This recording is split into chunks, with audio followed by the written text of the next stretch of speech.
Video में language English and Hindi previous year पर देखने वाले हैं, तो आप लोग लास्ट तक जरूर बने रहिएगा। यह वीडियो बीपीएससी टी 4.0 के लिए अत्यंत आवश्यक है। तो चलिए शुरू करते हैं। शुरू करने से पहले यदि आप नए हैं तो चैनल को सब्सक्राइब कर लीजिए, बेल आइकन को प्रेस कर दीजिए और एक बार वीडियो को शेयर कर दीजिए। फर्स्ट है कि which of the flowing a sentence contains a जीरेंड। तो देखिए यहाँ पे जो राइट आंसर होने वाला है ये हो जाएगा 4 option, more than one of the above. तो देखिए सेंटेंस फर्स्ट में वॉकिंग का प्रयोग एक नाउन के रूप में हुआ है, अतः यह एक जीरेंड है। ठीक है। उसके बाद यदि देखें तो देखिए यहाँ सेंटेंस 3, तो 3 में जो है वॉकिंग का प्रयोग वर्ब इंजॉयज के डायरेक्ट ऑब्जेक्ट के रूप में हुआ है। ठीक है, अतः यह भी एक क्या है, जीरेंड है। ठीक है, तो वॉकिंग का प्रयोग वर्ब इंजॉय के डायरेक्ट ऑब्जेक्ट के रूप में हुआ है। ठीक है, ही इंजॉयज वॉकिंग, तो यहाँ भी क्या होगा, एक जीरेंड होगा। ठीक है। उसके बाद सेंटेंस 2 में यदि देखिएगा, सेंटेंस 2 में वॉकिंग का प्रयोग एक वर्ब के रूप में हुआ है, अतः यह जीरेंड नहीं है। यहाँ पे ये जीरेंड नहीं है क्योंकि वर्ब के रूप में हुआ है। तो walking is a good exercise, ये जीरेंड है, नाउन के रूप में हुआ है। ठीक है। उसके बाद है ही एंजॉयज वॉकिंग। ठीक है, तो यहाँ जो है डायरेक्ट ऑब्जेक्ट के रूप में हुआ है, तो यह क्या है, आपको जीरेंड है, लेकिन यहाँ पे जीरेंड नहीं है। नेक्स्ट कहता choose the sentence with the correct use of parallel structure. तो दूसरा हो जाएगा फर्स्ट, यानी they like riding, walking and playing tennis. तो देखिए वाक्य में प्रॉपर पैरेलल स्ट्रक्चर्स का प्रयोग इस वाक्य में तीनों यहाँ पे जो है एक्टिव है। यहाँ पे जो दे दिया गया आपको राइडिंग, वॉकिंग और प्लेइंग, जो एक ही ग्रामेटिकल फॉर्म जीरेंड के रूप में है। नेक्स्ट फिर देखिएगा था कि which of the following sentences is correct in terms of subject verb agreement. तो देखिए 3 का हो जाएगा second, neither of the girls is going to the party. तो देखिए neither of the girls is going to the party, ये क्या है, तो यहाँ पे सही है। ठीक है, तो देखिए neither of the girls were going to the party क्या होगा, गलत होगा। ठीक है, तो neither of the girls are going to the party, ये भी गलत होगा। Neither of the girls is going to the party यहाँ पे सही होने वाला है। ठीक है, क्या होने वाला है, तो यहाँ पे ये सही होने वाला है। अब चलिए देखते हैं क्वेश्चन नंबर जो है नेक्स्ट। देखिए 4 की यदि बात करें तो 4 नंबर है, कहता कि which of the following is a complex sentence. तो तीसरा option, after he finished his work he went to play. तो देखिए after he finished his work he went to play, यह एक जो है कॉम्प्लेक्स सेंटेंस है, क्योंकि इस वाक्य में एक इंडिपेंडेंट क्लाउज यानी ही वेंट टू प्ले और एक डिपेंडेंट क्लाउज यानी after he finished his work मौजूद हैं, जो इस वाक्य को एक कॉम्प्लेक्स सेंटेंस बनाता है। तो after he finished his work और ही वेंट टू प्ले, ये क्या है, तो ये है कॉम्प्लेक्स सेंटेंस। नेक्स्ट है, कहता कि choose the sentence with the correct use of the superlative degree. 5 में देखिए, तो 5 का यदि देखें तो दूसरा option, the Sahara desert is the hottest place on earth. तो देखिए the Sahara desert is the hottest place on earth, इस वाक्य में सुपरलेटिव डिग्री का प्रयोग सही तौर पर किया गया है, D plus S T. Next देखिएगा था कि which choose the sentence that correctly change the direct speech into indirect speech. तो 6 में यहाँ पे हो जाएगा आपको क्या हो जाएगा, तो देखिए फर्स्ट जो है, she said that she was going to the party. ठीक है, तो डायरेक्ट स्पीच से इनडायरेक्ट स्पीच में सही तरीके से बदलने पर वाक्य जो है बनेगा आपको, she said that she was going to the party. ठीक है, अब देखिए क्वेश्चन नंबर 7 है कि which of the following is a good coordinating conjunction. 7 का होगा 3, यानी तो देखिए कोऑर्डिनेटिंग कंजंक्शन जो हो जाएगा, कोऑर्डिनेटिंग कंजंक्शन वह शब्द है जो किसी वाक्य में समान महत्व वाले उपवाक्यों या वाक्यों को जोड़ता है। यह कंजंक्शन एक एडजेक्टिव को दूसरे एडजेक्टिव से, एक नाउन को दूसरे नाउन से या एक उपवाक्य को दूसरे उपवाक्य यानी क्लाउज से जोड़ता है।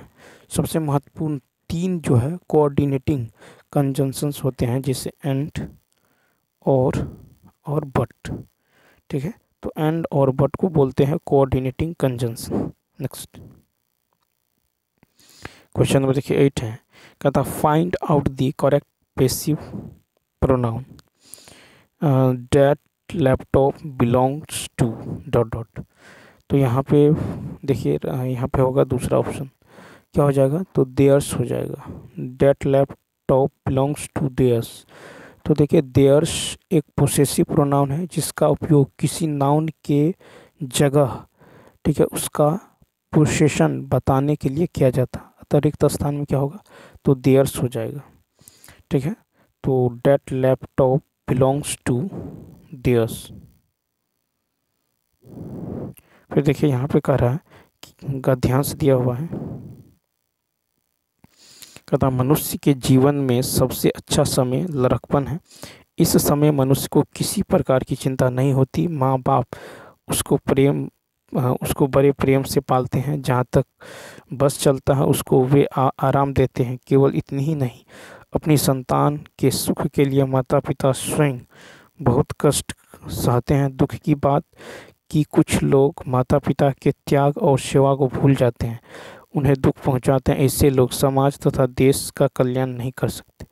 9 नंबर है, प्रस्तुत गद्यांश का उपयुक्त शीर्षक है। तो 9 का होगा फर्स्ट, जीवन का सुनहरा समय लड़कपन।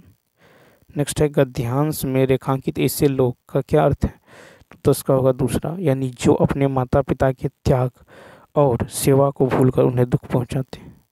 11 है, कहता मनुष्य को किसी प्रकार की चिंता कब नहीं होती, तो फर्स्ट लड़कपन में। फिर देखिए कहता दुख की बात क्या है, 12 का हो जाएगा आपको, दुख की बात है 4, उपयुक्त में से 1 से अधिक। ठीक है, तो गद्यांश के अनुसार दुख की बात यह है कि कुछ लोग अपने माता पिता को दुख भी पहुंचाते हैं और कुछ लोग उनके त्याग और सेवा को भूल जाते हैं। कहता मनुष्य के जीवन का सबसे अच्छा समय, तो तीसरा ऑप्शन लड़कपन। देखिए 14 है, कहता कि माता पिता स्वयं बहुत कष्ट क्यों सहते हैं, तो 14 का हो जाएगा आपको, तो अपनी संतान, देखिए यहाँ पे दूसरा ऑप्शन, अपनी संतान के सुख के लिए। 15 नंबर की यदि बात करें तो देखिए यहाँ पे गद्यांश दूसरा है, कहता कि जापान एक छोटा द्वीप है, यह चीन से पूर्व में स्थित है। जापानी बड़े परिश्रमी होते हैं, ये लोग बहुत खूब साफ रहते हैं, उनका घर एक सुंदर फुलवारी सा लगता है। ये अपने देश के लिए सब कुछ करने को तैयार रहते हैं। आज संसार जापानी मालों से भरा है, ये लोग सभी चीज़ें बनाते हैं। जापानी नवयुवक दूसरे देशों में जाकर पढ़ते हैं और अपने देश में कल कारखाने खोलते हैं। ठीक है, वहाँ की जलवायु बहुत ठंडी नहीं है, इसलिए यह देश हरा भरा रहता है। जापानी लोग भात और मछली खूब खाते हैं। 15 नंबर है कि जापानी नवयुवक दूसरे देशों में जाकर क्यों पढ़ते हैं, तो 15 का हो जाएगा फर्स्ट, अपने देश में कल कारखाने खोलने के लिए। जापानी लोग सभी चीज़ें क्यों बनाते हैं, तो 16 का होगा 3, ये लोग बड़े परिश्रमी होते हैं। फिर कि जापानी लोगों की विशेषता 4 हो जाएगा। तो गद्यांश के अनुसार जापानी लोग न केवल देशभक्त होते हैं बल्कि बड़े ही परिश्रमी प्रकृति के होते हैं, इसलिए उनका देश हर क्षेत्र में आगे रहता। कहता जापानी का घर एक सुंदर फुलवारी सा क्यों लगता है, तो खूब साफ रहने की आदत के कारण। फिर है कि जापान हरा भरा क्यों रहता है, तो देखिए फर्स्ट ऑप्शन, जापान की जलवायु बहुत ठंडी नहीं है। ठीक है, 20 नंबर। कहता कि द्वीप शब्द का अर्थ क्या है, तो 20 का होगा दूसरा ऑप्शन। कहता चारों ओर से जल से घिरी भूमि को द्वीप कहते हैं, तो स्थल का वह भाग जो चारों ओर जल से घिरा हो द्वीप कहलाता। फिर है कि देशज शब्द है, तो देशज है आपको, तो देखिए वे शब्द जिनकी उत्पत्ति के मूल का पता न हो परंतु वे प्रचलन में हो, ऐसे शब्द देशज कहलाते हैं। ये शब्द आमतौर पर क्षेत्रीय भाषा के प्रयोग क्षेत्रीय भाषा में प्रयोग किए जाते हैं, जैसे खुरपी, भात, लात, लोटा, कटोरा, डोंगा, डिबिया, खिचड़ी, खिड़की, पगड़ी, चिड़िया आदि। नेक्स्ट क्वेश्चन में देखिए 22 है, कहता है किस शब्द का प्रयोग सदा बहुवचन में होता है? तो चौथा ऑप्शन देखिए। तो देखिए कुछ शब्द जैसे सदैव बहुवचन के रूप में ही प्रयोग किए जाते हैं, जैसे हस्ताक्षर, आंसू, दर्शन, प्राण, दाम, अक्षर, लोग आदि। 23 नंबर देखिए, कहता मिठास में कौन सा प्रत्यय है? मिठास में कौन सा प्रत्यय है? तो 23 का हो जाएगा तीसरा ऑप्शन यानी आस। तो मीठा प्लस आस, मीठा हो गया मूल शब्द, आस हो गया प्रत्यय। ठीक है, तो दिए गए शब्द मिठास का मूल शब्द मीठा और प्रत्यय आस है। ठीक है, अब देखिए प्रत्यय वे शब्द हैं जो दूसरे शब्दों के अंत में जुड़कर अपनी प्रकृति के अनुसार शब्द के अर्थ में परिवर्तन कर देते हैं। नेक्स्ट क्वेश्चन देखिए, नेक्स्ट है कि मध्यम पुरुष सर्वनाम है। तो मध्यम पुरुष फर्स्ट, तो देखिए मध्यम पुरुष हो जाएगा। तो जिस सर्वनाम का प्रयोग वक्ता सुनने वाले व्यक्ति के लिए करता है मध्यम पुरुष सर्वनाम कहलाता है। ठीक है, श्रोता के नाम के स्थान पर वक्ता द्वारा प्रयुक्त सर्वनाम मध्यम पुरुष होता है, जैसे तू, तुम, तुमने, तुझे, तूने, तुमको, आपने, आपको। फिर है कि तत्सम शब्द है, 25 का होगा तीसरा प्रभाव। तो तत्सम शब्द संस्कृत भाषा के दो शब्दों तत् प्लस सम से मिलकर बना है। ठीक है, तत् का अर्थ होता है उसके यथा सम, समानर्थ। ठीक है, उसके बाद देखिए कहता अध्यात्म शब्द में कौन सा उपसर्ग है? 26 का दूसरा अधि। तो आध्यात्मिकता में उपसर्ग है आपको अधि एवं इसके मूल शब्द है अध्यात्म। ठीक है, इसका प्रत्यय है ता। नेक्स्ट है अकर्मक क्रिया है। तो अकर्मक क्रिया की यदि बात करें फर्स्ट होगा सुना। तो वाक्य में जिस क्रिया के प्रयोग में कर्म की अपेक्षा नहीं होती उसे अकर्मक क्रिया कहते हैं, जैसे सीमा सो रही है, बच्चा रो रहा है। ठीक है, तो अकर्मक क्रिया क्या है? इसमें सुना है। क्वेश्चन में देखिए 28 नंबर है, कहता राम ने रोटी खाई, वाक्य में किस कारक के चिन्ह का प्रयोग हुआ है? तो यहाँ पे होगा तीसरा कर्ता कारक। तो राम ने रोटी खाई, इस वाक्य में कर्ता कारक ने चिन्ह का प्रयोग हुआ है। ठीक है, तो राम ने रोटी खाई, यहाँ पे होगा कर्ता कारक। उसके बाद देखिए क्वेश्चन नंबर 29। देखिए क्वेश्चन नंबर 29 है कि देखिए जो शब्द किसी वस्तु या व्यक्ति के रूप, गुण या रंग संबंधी विशेषता को प्रकट करते हैं उन्हें गुणवाचक विशेषण कहते हैं। ठीक है, तो क्वेश्चन नंबर 29 में गुणवाचक विशेषण पता करना था, जिसमें मोटा, ठीक है, लंबा, मोटा लंबा, काला, मोटा लंबा काला और हरा, उसके बाद बुरा, ये सब क्या है? तो गुणवाचक। तो गुणवाचक विशेषण मोटा, लंबा, काला, हरा, बुरा।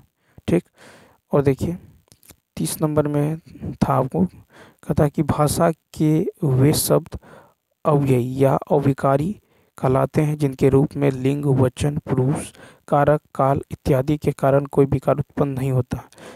ठीक है, ऐसे शब्द हर स्थिति में अपने मूल रूप में बने होते हैं, जैसे ऊपर, ठीक है, बुढ़ापा, अब, तब, ठीक है, अभी, उधर, वहाँ, इधर, कब, क्यों, ठीक है, वह, ठीक, अरे, और, तथा, एवं, किंतु, परंतु, बल्कि, इसलिए, अतः, अतएव, चूंकि, अवश्य, ठीक है, इत्यादि, अर्थात ये सब।